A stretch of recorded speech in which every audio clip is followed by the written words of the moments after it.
আগামী সপ্তাহে নির্বাচনের রোডম্যাপ ঘোষণা জানালেন ইসি সচিব। থাকবে নির্বাচন নিয়ে প্রয়োজনীয় দিক নির্দেশনাও। আগামী সপ্তাহে আপনাদেরকে আমাদের নির্বাচনের রোডম্যাপটা দিতে পারবো। স্বৈরতন্ত্র পুনঃপ্রতিষ্ঠায় একটি মহল নির্বাচন নিয়ে তালবাহানা করছে, অভিযোগ বিএনপির ফেব্রুয়ারিতেই নির্বাচনের দাবি। আগামী জাতীয় সংসদ নির্বাচন ফেব্রুয়ারিতেই হবে। সংস্কার কমিশনের 37টি প্রস্তাব বাস্তবায়িত জানালেন প্রেস সচিব। নজরদারিতে ব্যবহৃত যন্ত্রপাতি নিয়ে তদন্ত করতে কমিটি। রাজধানীর গুলশানের চাঁদাবাজিতে নিজের নাম আসায় বিস্মিত সজীব ভুঁইয়া, উপদেষ্টা জড়িত কিনা তা খতিয়ে দেখার দাবি। এবং রাষ্ট্রদ্রোহ মামলায় শেখ হাসিনা সহ 286 জনের বিরুদ্ধে চার্জশিট, অবৈধ সম্পদ অর্জনের অভিযোগে যার বিরুদ্ধে মামলা। দেখছিলেন সংবাদ শিরোনাম। সংবাদ রাতের সাথে আছে আমি আফ্রোদিতি মোশাররফ পার্বণ। এবার বিস্তারিত। ত্রয়োদশ জাতীয় সংসদ নির্বাচনের রোডম্যাপ আগামী সপ্তাহে প্রকাশ করবে নির্বাচন কমিশন। রোডম্যাপে নির্বাচন নিয়ে বিস্তারিত দিক নির্দেশনা থাকবে বলে জানিয়েছেন ইসির সিনিয়র সচিব আক্তার আহমেদ। এছাড়াও সাংবাদিকদের সঙ্গে একটি বৈঠক করবে ইসি, যাতে নির্বাচনের প্রস্তুতি সম্পর্কে সুস্পষ্ট ধারণা দেওয়া হবে। শিলু রায়ের রিপোর্ট, জানাচ্ছেন এনআই নাহিদ। বৃহস্পতিবার দুপুরে রাজধানী আগারগাঁওয়ের নির্বাচন ভবনে প্রেস ব্রিফিং করেন সিনিয়র সচিব আখতার আহমেদ। এর সাথে আরো আমরা যে এই সময় তিনি জানান, পর্যবেক্ষকদের কাছ থেকে 318টি আবেদন পাওয়া গেছে, যেগুলো পর্যালোচনা করা হচ্ছে। যারা পর্যবেক্ষক হিসেবে আবেদন করেছেন 318টা আবেদন পেয়েছে, এটা পর্যালোচনা চলছে। 22টি রাজনৈতিক দলের নিবন্ধন হয়েছে। প্রাথমিকভাবে প্রয়োজনীয় তথ্যের জন্য ও পর্যবেক্ষণের জন্য ফিল্ডে পাঠানো হবে বলেও জানান তিনি। 22টা যে রাজনৈতিক দলের নিবন্ধন যেটা হয়েছে, যে প্রাথমিকভাবে তাদেরটা ফিল্ডে পাঠাবো আমরা আমাদের তথ্যের জন্য। আখতার আহমেদ বলেন, আগামী সপ্তাহে নির্বাচনের রোডম্যাপ ঘোষণা করবে নির্বাচন কমিশন এবং সাংবাদিকদের সঙ্গে একটি বৈঠক করবে ইসি, যাতে নির্বাচনের প্রস্তুতি সম্পর্কে সুস্পষ্ট ধারণা দেওয়া হবে। এবং আমরা আশা করছি আগামী সপ্তাহে আপনাদেরকে আমাদের নির্বাচনের রোডম্যাপটা দিতে পারবো। এনআই নাহিদ, দেশ টিভি, ঢাকা। যারা নির্বাচন নিয়ে বিভিন্ন দাবি তুলছেন তারা মাঠের বক্তব্য দিচ্ছেন বলে মন্তব্য করেছেন বিএনপির স্থায়ী কমিটির সদস্য সালাউদ্দিন আহমেদ।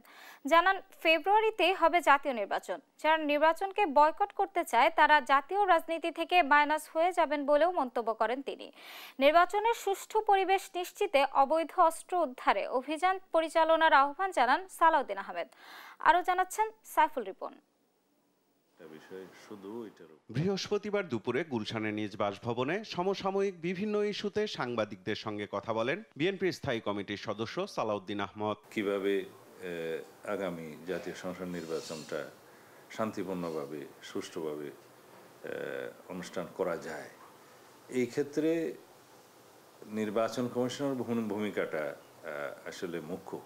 বলেন, নির্বাচনকে যারা অনিশ্চিত করতে চায় তাদের মুখোশ জাতির সামনে উন্মোচন হয়েছে। আগামী জাতীয় সংসদ নির্বাচন ফেব্রুয়ারিতেই হবে। যারা বিভিন্ন মাঠের বক্তব্য দিচ্ছে যে এই সমস্ত দাবি পূরণ না হলে, ওই সমস্ত দাবি পূরণ না হলে, সংস্কার পূর্ণাঙ্গ না হলে, বিচার পূর্ণাঙ্গ না হলে নির্বাচন হবে না, এগুলো মাঠের বক্তব্য। আমি নির্বাচন নিয়ে কোনো সংশয় সংখ্যা দেখি না। যারা আগামী নির্বাচনকে বয়কট করার চেষ্টা করবে, ডাইরেক্টলি অর ইনডাইরেক্টলি, তারা জাতীয় রাজনীতি থেকে মাইনাস হয়ে যাবে। সুষ্ঠু নির্বাচন অনুষ্ঠানে অন্তর্বর্তী সরকার রাজনৈতিক দলগুলোর সঙ্গে আলোচনা করতে পারে বলেও মন্তব্য করেন তিনি। যাদের সাথে আমাদের জোট করলে নির্বাচনটা শান্তিপূর্ণ এবং সুষ্ঠু এবং একটা ইনক্লুসিভ আমাদের মতো করে আমরা করতে পারবো।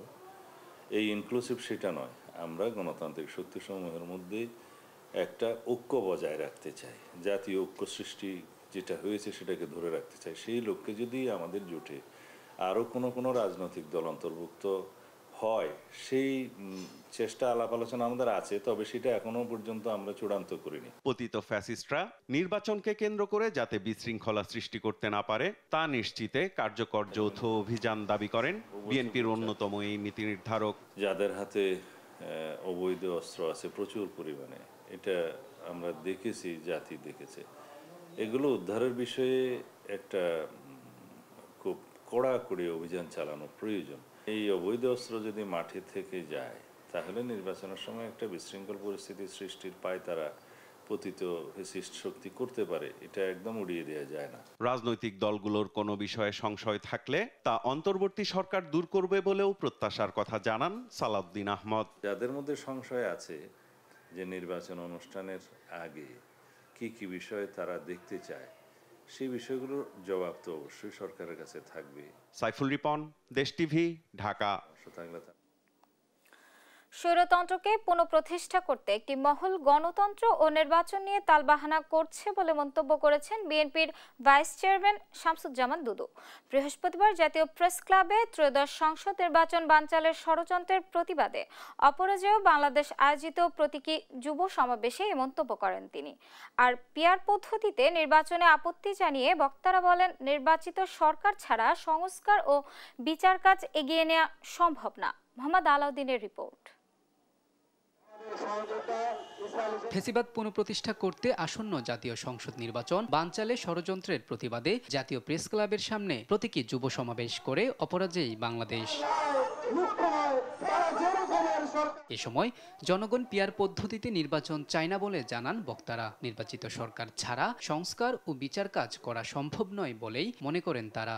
চিরাচরিতভাবে ৭১ থেকে এই পর্যন্ত যেভাবে নির্বাচন হয়ে আসছে ওইভাবেই নির্বাচন হবে।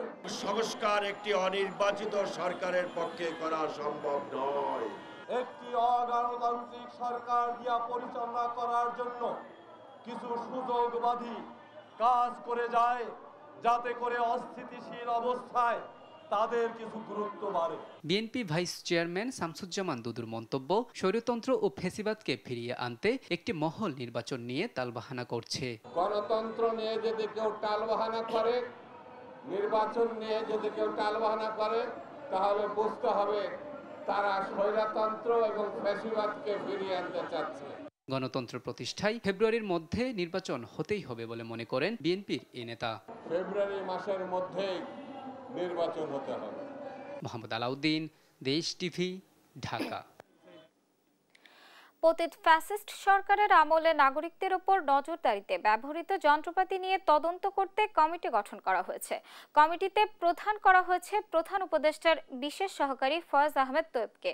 বৃহস্পতিবার রাজধানীর ফরেন সার্ভিস একাডেমিতে উপদেষ্টা পরিষদের ক্যাবিনেট বৈঠক নিয়ে আয়োজিত এক ব্রিফিংয়ে এ তথ্য জানিয়েছেন প্রেস সচিব শফিকুল আলম। জানান, সংস্কার কমিশনের ৩৬৭ সুপারিশের মধ্যে ৩৭টি বাস্তবায়িত হয়েছে। বিস্তারিত মোহাম্মদ আলাউদ্দিনের রিপোর্টে। প্রধান উপদেষ্টার মালয়েশিয়া সফর শেষে বৃহস্পতিবার সচিবালয়ে উপদেষ্টা মণ্ডলীর বৈঠক অনুষ্ঠিত হয়। বৈঠক শেষে রাজধানীর ফরেন সার্ভিস একাডেমিতে সাংবাদিকদের ব্রিফিং করেন প্রধান উপদেষ্টার প্রেস সচিব শফিকুল আলম। ১২ তারিখে তার সাথে বাইলেটারাল মিটিং হয় মালয়েশিয়ার। স্বৈরাচারী সরকার দেশের মানুষের নাগরিক অধিকার হরণে স্পাইওয়্যার ব্যবহার করেছে। এসব যন্ত্রপাতির উৎস, ব্যবহার এবং খরচ নিয়ে তদন্ত করতে প্রধান উপদেষ্টার ডাক, টেলিযোগাযোগ ও আইসিটি বিষয়ক বিশেষ সহকারী ফয়েজ আহমেদ তৈয়ব প্রধান করে কমিটি গঠনের কথাও জানান তিনি। গত স্বৈরাচার সরকার বাংলাদেশের নাগরিক অধিকার হরণের জন্য এই সার্ভেইলেন্সের যে ইকুইপমেন্টগুলো সেগুলো স্পাইওয়্যার দ্বারা ইউজ করেছেন। এই পুরো বিষয়গুলো তারা খতিয়ে দেখবেন। সেগুলোর উপরে এটার প্রধান থাকবেন হচ্ছেন আমাদের special adviser on post, telecommunication and ICT affairs Faiz Ahmad. Doctor ইউনূসের মালয়েশিয়া সফর প্রসঙ্গে বলেন, ফলপ্রসূ এই সফরের মধ্য দিয়ে দ্রুতই দেশে মালয়েশিয়ান বিনিয়োগ আসবে। আমরা এমন একটা ইকোনমিক জোন করতে চাচ্ছি, সেটা হচ্ছে হালাল ইকোনমিক জোন বা হালাল ইন্ডাস্ট্রিয়াল পার্ক। তা আমরা আশা করছি যে এর ফলে বাংলাদেশের প্রতি তাদের যে ইন্টারেস্টটা বাড়বে, বাংলাদেশে আমরা মালয়েশিয়ান ইনভেস্টমেন্ট অদূর ভবিষ্যতে দেখতে পাবো। সংস্কার কমিশনে ৩৬৭ সুপারিশের মধ্যে ৩৭টি বাস্তবায়িত হয়েছে বলেও জানান প্রেস সচিব শফিকুল আলম। রিফর্ম আরো এসছে, এগুলো বাস্তবায়নাধীন, এটা জানানো হয় ক্যাবিনেটকে। মোট হচ্ছে তাহলে দাঁড়ানো হলো ৩৬৭টা। ৩৬৭টার মধ্যে ৩৭টি অলরেডি বাস্তবায়িত হয়েছে। মোহাম্মদ আলাউদ্দিন, দেশ টিভি, ঢাকা। রাজধানীর গুলশানের চাঁদাবাজির ঘটনায় নিজের নাম আসায় বিস্ময় প্রকাশ করেছেন উপদেষ্টা আসিফ মাহমুদ সজীব ভুঁইয়া। এই ঘটনার সঙ্গে তার কোনো ধরনের সংশ্লিষ্টতা নেই বলে জানিয়েছেন। দুপুরে সচিবালয়ে নিজ কার্যালয়ে তিনি এসব কথা জানান। বলেন, চাঁদাবাজির ঘটনায় তার নাম আসাটা রাজনৈতিক উদ্দেশ্যমূলক। অপুর স্ত্রী সংবাদ সম্মেলন করে অপুকে জিম্মি করে ভিডিও ধারণ করার প্রসঙ্গ টেনে উপদেষ্টা শঙ্কা প্রকাশ করে প্রশ্ন তোলেন, 5 আগস্টের আগে গুমের রাজনীতিতে দেশ ফিরে যাচ্ছে কিনা। কথা বলেন আগামী নির্বাচনে নিজের অংশগ্রহণ প্রসঙ্গেও। তৌফিক মাহমুদ মুন্নার রিপোর্ট। ছাত্র জনতার গণ অভ্যুত্থানের আন্দোলন থেকে উপদেষ্টা পরিষদের সদস্য, অল্প সময়ে পরিচিত হয়ে ওঠেন স্থানীয় সরকার উপদেষ্টা আসিফ মাহমুদ সজীব ভুঁইয়া। কিন্তু সমালোচনা যেন তার পিছু ছাড়ছে না। নিজের এপিএস থেকে শুরু করে নিজ এলাকায় নানা কর্মকাণ্ড নিয়ে আলোচনায় এই উপদেষ্টা।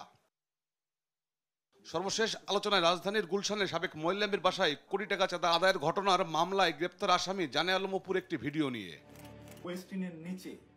জানে আলম অপু চাঁদাবাজিতে নিজের সম্পৃক্ততা স্বীকার করে সেদিন ভোর রাতে গুলশানের তরুণ উপদেষ্টা আসিফ মাহমুদ সজীব ভুঁইয়ার সঙ্গে দেখা করার অভিযোগ তোলেন। চাঁদাবাজির ঘটনায় তার নাম আসায় এ নিয়ে সচিবালয়ে কথা বলেন উপদেষ্টা আসিফ মাহমুদ সজীব ভুঁইয়া। নিজের নাম আসায় বিস্মিত জানিয়ে অস্বীকার করলেন জড়িত থাকার বিষয়ে।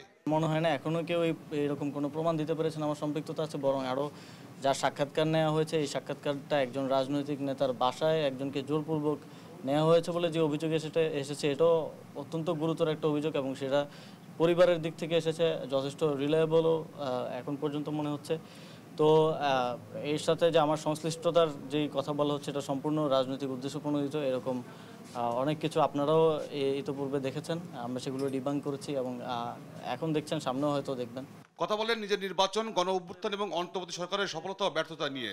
স্বীকার করেন গেল 1 বছরের সরকারের সফলতার চেয়ে ব্যর্থতার পাল্লাই ভারী। এটা আগেও বলেছি যে এনসিপিতেই যোগ দিব, এইটা ধরে নেওয়া বা এটা একটা করাটা উচিত না, কারণ আমি এটা বিবেচনা করব। এখন পর্যন্ত তো জাতীয় এসপেক্টে যদি বলি তাহলে না পারার পাল্লাটাই হয়তো ভারী। বাংলাদেশের মানুষ অভ্যুত্থানের সুফল পেয়েছে, তবে আমাদের সরকারের কতটা সুফল পেয়েছে, কিছু জায়গায় আমাদের অর্থনীতিতে অনেক ভালো হয়েছে, দ্রব্যমূল্য নিয়ন্ত্রণে আছে। নির্বাচন করার সিদ্ধান্ত এখনো না নিলেও তফসিল ঘোষণার পর সরকার থেকে পদত্যাগের চিন্তা ভাবনা করছেন বলে জানান আসিফ মাহমুদ সজীব ভুঁইয়া। আমি চিন্তাম। তৌফিক মাহমুদ মুন্না, দেশ টিভি, ঢাকা। রাজধানীর গুলশানের সাবেক এমপির বাসায় কোটি টাকার চাঁদা দাবির ঘটনায় নতুন বিতর্ক তৈরি হয়েছে। এই ঘটনায় এরই মধ্যে গ্রেফতার হয়েছেন বহিষ্কৃত এক ছাত্র নেতা সহ মোট 7 জন। তবে সাম্প্রতিক এক ভাইরাল ভিডিওতে চাঁদাবাজির সঙ্গে একজন উপদেষ্টার নাম উঠে আসায় বিষয়টি নতুন মোড় নেয়। ভিডিওটির সত্যতা নিয়ে প্রশ্ন তুলেছেন অভিযুক্ত নেতার স্ত্রী। দাবি করেছেন ভিডিওটি জোরপূর্বক ধারণ করা হয়। রাজনৈতিক অঙ্গনেও এ নিয়ে শুরু হয়েছে তীব্র প্রতিক্রিয়া। তদন্তের দাবি উঠেছে বিভিন্ন মহল থেকে। মাহবুব তামিমের রিপোর্ট। গেল 17 জুলাই গুলশানে সাবেক এমপি শাম্মী আহমেদের বাসায় কোটি টাকা চাঁদা আদায়ের ঘটনা ঘটে, যার সিসিটিভি ফুটেজ সামাজিক যোগাযোগ মাধ্যমে ছড়িয়ে পড়লে আলোড়ন ওঠে সারা দেশে। সেই ঘটনায় মামলা হলে 2 আগস্ট গ্রেপ্তার হন বাংলাদেশ গণতান্ত্রিক ছাত্র সংসদের বহিষ্কৃত যুগ্ম আহ্বায়ক জানে আলম অপু। এর আগে একই ঘটনায় গ্রেপ্তার করা হয় মোট 6 জনকে। এদিকে 13 আগস্ট রাতে সামাজিক যোগাযোগ মাধ্যমে ছড়িয়ে পড়া অপুরি এক ভিডিওতে ভিন্ন মাত্রা পায় এই চাঁদাবাজির ঘটনা। 35 মিনিটের ওই ভিডিওতে তিনি দাবি করেন চাঁদাবাজির ঘটনায় জড়িত ছিলেন এক উপদেষ্টা। আমি তো মামুলি পার্সন, তারা তো হাই লেভেলের পার্সন, আর আমার সাথেই কেন কথা বলতে হয় বা কথা হয়। এবং ওই যে রিয়াদ বলল রাতে যেই ভাই আসছিল, এবার সমীকরণটা আপনারাই নিলাম যে রাতে কোন ভাই আসছিল, কোন ভাইয়ের সাথে আমার কথা হয়েছে এবং কোন ভাইয়ের কথা রিয়াদ ইন্ডিকেট করছে। তবে এ নিয়ে বৃহস্পতিবার সকালে অপুর স্ত্রী আনিসা ভিন্ন বক্তব্য দেন। রাজধানী শাহবাগে আয়োজিত এক সংবাদ সম্মেলনে অপুর স্ত্রী দাবি করেন অপুকে গ্রেপ্তারের আগের রাতে তাকে তুলে নেয় রাজনৈতিক দলের এক নেতা। সে সময় জোরপূর্বক তার ভিডিওটি রেকর্ড করা হয়। অপুর বিবৃতিটা ভাইরাল হয়েছে। অপু সেখানে তার 35 মিনিটের কথায় অনেক কিছু বলছে। এই বিষয়গুলো কিন্তু আসলে অপুকে ওইখানে রেখে কাটসাট করে একটু একটু করে শিখিয়ে দিয়ে এইটাকে অ্যাড করে একটা ভিডিও কালকে প্রকাশ করা হয়েছে। এদিকে গুলশানের এই ঘটনায় সরকারের কোনো উপদেষ্টা জড়িত কিনা তা খতিয়ে দেখা উচিত বলে মন্তব্য করেছেন বিএনপির স্থায়ী কমিটির সদস্য সালাউদ্দিন আহমেদ। এই টোটাল তদন্ত এবং তাদের স্বীকারোক্তি মিলে যেটা পূর্ণাঙ্গ তদন্ত হলে যাদের প্রতি ইশারা করা হচ্ছে সেটা বেরোবে। এই সরকারের স্বচ্ছতা, নিরপেক্ষতা, সততা প্রমাণের জন্য নিজেদেরকে উদ্যোগী হয়ে এই সমস্ত তদন্তগুলো পরিচালনা করতে হবে, অথবা তাদের বক্তব্য দিতে হবে, স্পষ্টীকরণ করতে হবে। চাঁদাবাজির মামলায় অপুকে 4 দিনের রিমান্ড দেওয়া হয়। রিমান্ড শেষে বর্তমানে কারাগারে রয়েছেন অপু। মাহবুব তামিম, দেশ টিভি, ঢাকা।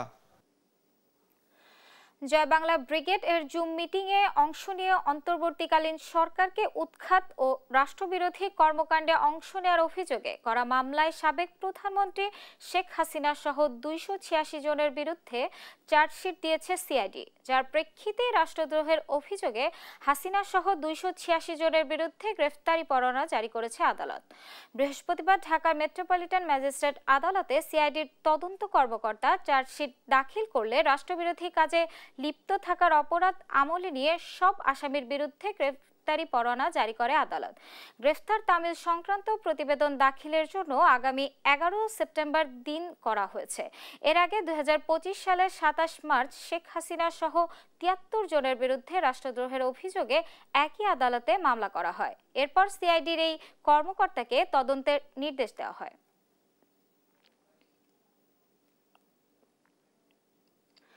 সাবেক প্রধানমন্ত্রীর পুত্র সজীব ওয়াজেদ জয়ের বিরুদ্ধে অবৈধ সম্পদ অর্জনের অভিযোগে মামলা করেছে দুর্নীতি দমন কমিশন। অনুসন্ধানে বেরিয়ে আসে মার্কিন যুক্তরাষ্ট্রে জয়ের রয়েছে 2টি বাড়ি, যার আনুমানিক মূল্য 54 কোটি টাকার বেশি। এদিকে সাংবাদিক মুন্নি সাহা দম্পতির সম্পদ বিবরণী দাখিলের নির্দেশ দিয়েছে সংস্থাটি। ফজলে আদিত্য রিপোর্টে বিস্তারিত।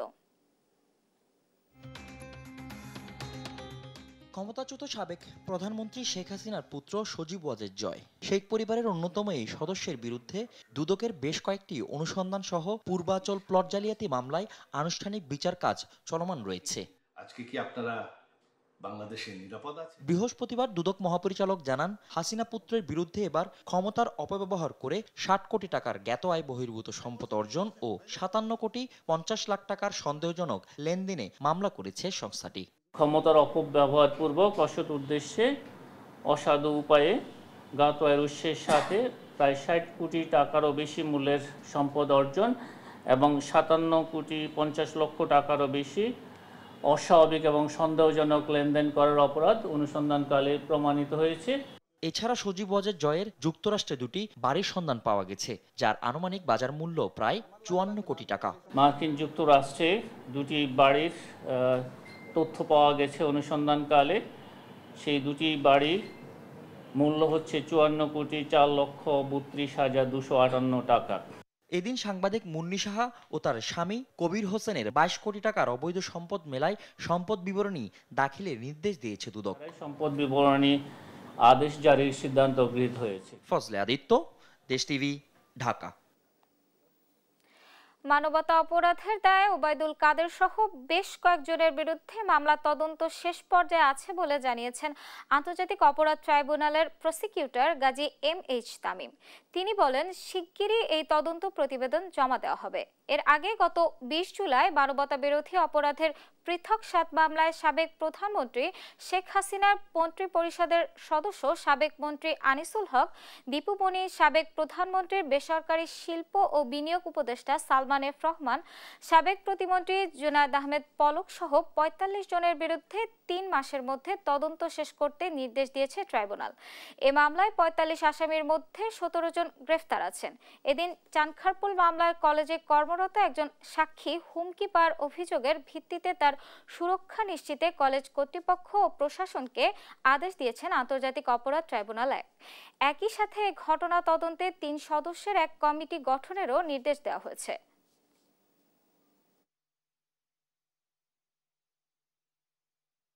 এই সাক্ষী যে প্রতিষ্ঠানে কর্মরত আছে সেই প্রতিষ্ঠানের প্রধান এবং এই প্রতিষ্ঠান এবং সাক্ষীর যে এলাকা সেই এলাকার তদন্তকারী সেই এলাকার অফিসার ইনচার্জ এই সাক্ষীর সুরক্ষা, সেফটি এবং ওয়েলবিং নিশ্চিত করার জন্য ওবায়দুল কাদের সহ বেশ কয়েকজনের তদন্ত প্রতিবেদন একদম শেষ পর্যায়ে মর্মে আমাদেরকে তদন্ত সংস্থা থেকে জানানো হয়েছে। খুব শীঘ্রই আমরা আশা করছি যে আরো কয়েকটি মামলার তদন্ত প্রতিবেদন আমরা হাতে পাব।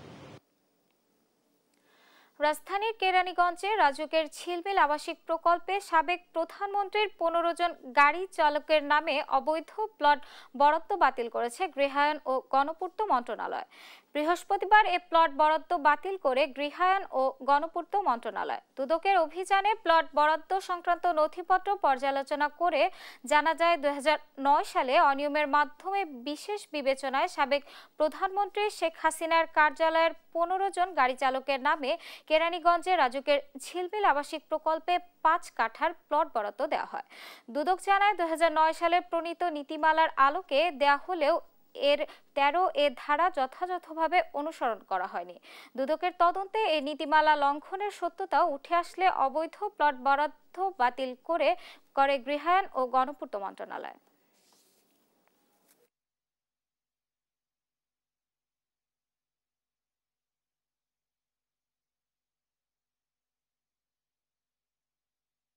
ঢাকা বিশ্ববিদ্যালয়ের ক্যাম্পাসে সাম্প্রতিক সময়ে অস্থিতিশীল পরিবেশের সৃষ্টির জন্য ছাত্র শিবিরকে দায়ী করেছে ছাত্রদল। বৃহস্পতিবার বিকালে বিশ্ববিদ্যালয়ের উপাচার্যের সঙ্গে সাক্ষাৎ করেন ছাত্রদল নেতারা। এদিকে বিশ্ববিদ্যালয়ের হলগুলোতে ছাত্র রাজনীতি বন্ধ করে প্রজ্ঞাপন জারির দাবি করেছে গণতান্ত্রিক ছাত্র সংসদ। ডাকসু নির্বাচনের তৃতীয় দিনে মনোনয়নপত্র সংগ্রহ করেছেন 22 জন প্রার্থী। নির্বাচনের রিটার্নিং কর্মকর্তা জানিয়েছেন রাজনৈতিক প্রভাবমুক্ত রাখতে এবার ভোট কেন্দ্র নিরপেক্ষ জায়গায় করা হয়েছে। তন্দা তারুণ্যর রিপোর্ট। ঘনিয়ে আসছে ঢাকা বিশ্ববিদ্যালয় ছাত্র সংসদ নির্বাচনের সময়। মনোনয়নপত্র সংগ্রহে তৃতীয় দিন বৃহস্পতিবার মোট 22 জন প্রার্থী মনোনয়নপত্র সংগ্রহ করেন। 3 দিনে ডাকসুতে মোট 42 জন মনোনয়নপত্র নিয়েছেন। এর মধ্যে ভিপি পদে 10 জন আর হল সংসদে মোট 26 জন মনোনয়নপত্র সংগ্রহ করেছেন। বিকেলে সংবাদ সম্মেলনে প্রধান রিটার্নিং কর্মকর্তা জানান নিরপেক্ষ জায়গায় ভোট কেন্দ্র করা হয়েছে। রাজনৈতিক প্রভাব এড়াতে হলের কাছে ভোট কেন্দ্র রাখা হয়নি। ভোটারদের যাতায়াতের ব্যবস্থা করবে বিশ্ববিদ্যালয় প্রশাসন। এদিন বিকেলে মধুর ক্যান্টিনের সামনে ডাকসু নির্বাচন নিয়ে সংবাদ সম্মেলন করে গণতান্ত্রিক ছাত্র সংসদ। বিশ্ববিদ্যালয়ের হলে ছাত্র রাজনীতি বন্ধ করে প্রশাসনকে লিখিত প্রজ্ঞাপন দেওয়ার আহ্বান জানান তারা। আপনি জানেন যে অনেকেই বলতেছে যে রাজনীতি যদি ক্যাম্পাসে থাকে তাহলে সেটা হলে থাকবে না কেন। আমরা এই প্রশ্নের জবাবে শুধু একটা কথাই বলতে চাই, আপনাকে অবশ্যই, আমরা কিন্তু বারবার বলেছি, আপনি যদি ছাত্রদের জন্য রাজনীতি করতে চান অবশ্যই শিক্ষার্থীদের যে পালসের জায়গাটা, যে সেন্টিমেন্টের জায়গাটা, তাদের সুযোগ সুবিধার জায়গাটা, সেটা মাথায় রেখে রাজনীতির রূপরেখা আপনার সাজাতে হবে। এদিকে বিশ্ববিদ্যালয় উপাচার্যের সঙ্গে বৈঠক করেন জাতীয়তাবাদী ছাত্রদলের নেতারা। সংগঠনের সভাপতি দাবি করেন সাম্প্রতিক সময়ে মব তৈরি করে ক্যাম্পাসে অস্থিতিশীল পরিস্থিতির তৈরির পেছনে শিবির জড়িত। ভিসি স্যার সহ আমাদের প্রভিসি স্যার, প্রক্টর স্যার, কোষাধ্যক্ষ স্যার, তারা সবাই এক বাক্যে স্বীকার করেছে এই ঢাকা বিশ্ববিদ্যালয়ের এই মব ক্রিয়েট থেকে শুরু করে সর্বশেষ যে বড় ধরনের প্রবলেমগুলো হচ্ছে তার পেছনে গুপ্ত রাজনীতি জড়িত। যে এখানে সরাসরি বলি ইসলামী ছাত্র শিবির গুপ্ত রাজনীতি করে তাদের পরিচয় গোপন করে তারা ওইসব জায়গায় দখল করে নিচ্ছে। এ সময় ভোটার তালিকা থেকে নিষিদ্ধ ছাত্রলীগের 150 কর্মীকে বাদ দেওয়ার দাবি জানান সংগঠনের সাধারণ সম্পাদক। প্রায় 150 জন ছাত্রলীগের সন্ত্রাসী আমরা ভোটার তালিকাতে দেখতে পেয়েছি। আমরা এসএম হলের একজন ছাত্রলীগের সভাপতি যাকে সে কারাগারে রয়েছে তার নামটিও ভোটার তালিকাতে অন্তর্ভুক্ত করা হয়েছে। সুতরাং এ থেকে বোঝা যায় যে ঢাকা বিশ্ববিদ্যালয় গত 1 বছরে ডাকসুর বিষয়ে যত ভোটার তালিকা প্রণয়ন যত কমিটি করেছে সেই কমিটিগুলো আসলে সঠিকভাবে কাজ করেনি। আগামী 19 আগস্ট বিকেল 4টা পর্যন্ত মনোনয়নপত্র সংগ্রহ করা যাবে। প্রার্থীদের চূড়ান্ত তালিকা প্রকাশ হবে 26 আগস্ট আর নির্বাচনের ভোট গ্রহণ আগামী 9 সেপ্টেম্বর। তন্দ্রা তারুণ্য, দেশ টিভি, ঢাকা। ফরিদপুরে 2 বাসের মুখোমুখি সংঘর্ষে 3 জন নিহত হয়েছেন। আহত হয়েছেন আরও অন্তত 15 জন। বৃহস্পতিবার দুপুর 12:30টার দিকে ঢাকা খুলনা মহাসড়কের কানাইপুর নতুন ব্রিজের উপর এই দুর্ঘটনা ঘটে। করিমপুর হাইওয়ে থানার ভারপ্রাপ্ত কর্মকর্তা মোহাম্মদ সালাউদ্দিন চৌধুরী জানান, যশোর থেকে ছেড়ে আসা ঢাকাগামী রয়্যাল এক্সপ্রেস ও ঢাকা থেকে ছেড়ে যাওয়া খুলনাগামী দর্শনা ডিলাক্স দুটি পরিবহন মুখোমুখি সংঘর্ষ হয়। এতে ঘটনাস্থলে 1 জন ও হাসপাতালে নেওয়ার পর 2 জন মারা যান। তবে প্রাথমিকভাবে নিহতদের নাম পরিচয় জানা সম্ভব হয়নি। পুলিশ, ফায়ার সার্ভিস ও স্থানীয়দের সহযোগিতায় আহত 15 জনকে উদ্ধার করে ফরিদপুর মেডিকেল কলেজ হাসপাতালে পাঠানো হয়েছে।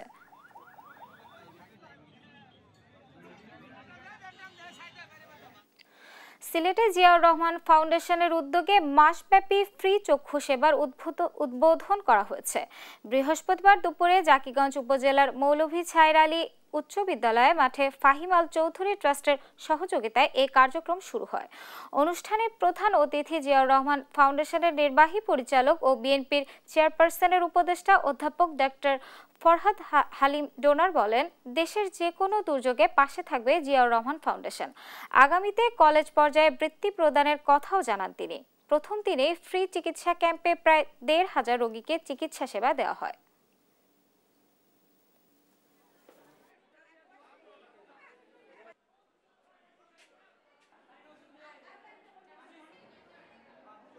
আমরা চেষ্টা করব এই ধরনের কর্মসূচি আরো অনেক জায়গায় বিস্তৃত করব, শুধু সিলেট না, আমরা বাংলাদেশের বিভিন্ন জায়গা।